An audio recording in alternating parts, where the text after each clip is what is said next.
سوال وضو کے مستحبات کیا کیا ہیں، ان کو تفصیل کے ساتھ واضح کیجیے، انشاءاللہ ایک ایک کر کے ہم دیکھیں گے۔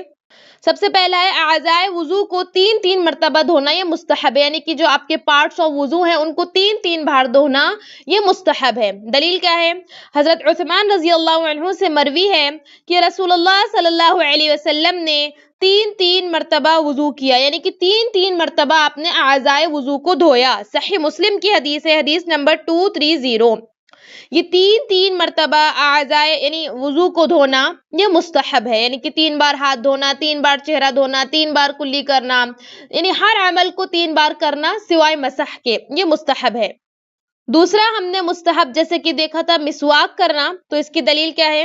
حضرت ابو ہریرہ رضی اللہ عنہ سے مروی ہے کہ رسول اللہ صلی اللہ علیہ وسلم نے فرمایا، اگر مجھے اپنی امت کو مشقت و تکلیف میں مبتلا کرنے کا اندیشہ نہ ہوتا تو میں ہر نماز کے ساتھ مسواک کرنے کا حکم دیتا، اور بخاری میں ہے کہ میں ہر وضو کے ساتھ مسواک کا حکم دیتا۔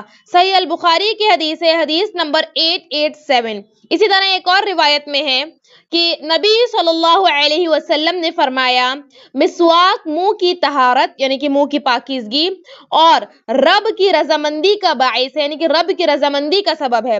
سنن نسائی کی حدیث ہے، حدیث نمبر 10 جلد نمبر 1۔ امام نووی رحمہ اللہ نے جو ہے مسواک کے متعلق فرمایا ہے کہ کن کن اوقات میں مسواک کرنا جو ہے افضل ہے، انشاءاللہ آگے دیکھیں گے۔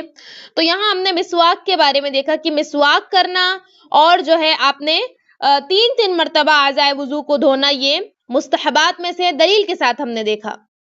اسی طرح تیسرا مستحب ہے چمک اور سفیدی کو لمبا کرنا، یعنی مقررہ حد سے اعضائے وضو کو زیادہ دھونا۔ حضرت ابو ہریرہ رضی اللہ عنہ سے مروی ہے کہ میں نے رسول اللہ صلی اللہ علیہ وسلم کو فرماتے ہوئے سنا کہ بلا شبہ میری امت کے افراد روز قیامت اس حال میں آئیں گے کہ وضو کے اثرات کی وجہ سے ان کے ہاتھ، پاؤں اور چہرے چمکتے ہوں گے، لہٰذا تم میں سے جو شخص اس چمک کو زیادہ کرنے کی طاقت رکھتا ہو تو اسے ایسا کرنا چاہیے۔ صحیح البخاری کی حدیث ہے، حدیث نمبر 132 کتاب الوضو۔ اسی حدیث کی وجہ سے حضرت ابو ہریرہ رضی اللہ عنہ اپنے بازوؤں کو، یعنی کہ حضرت ابو ہریرہ کے بارے میں آتا ہے، اس حدیث کی وجہ سے وہ اپنے بازوؤں کو کندھوں تک، یعنی کہ اپنے ہاتھوں کو کونیوں کے بجائے کندھوں تک اور اپنے قدموں کو وہ گھٹنوں کے بجائے یعنی کہ ٹخنوں کے بجائے گھٹنوں تک دھویا کرتے تھے۔ سبل السلام جلد نمبر 1 صفحہ نمبر 94، نین الاوتار جلد نمبر 1 صفحہ number 239۔ So kids, girls and ladies can learn recitation of the Quran with tajweed near us.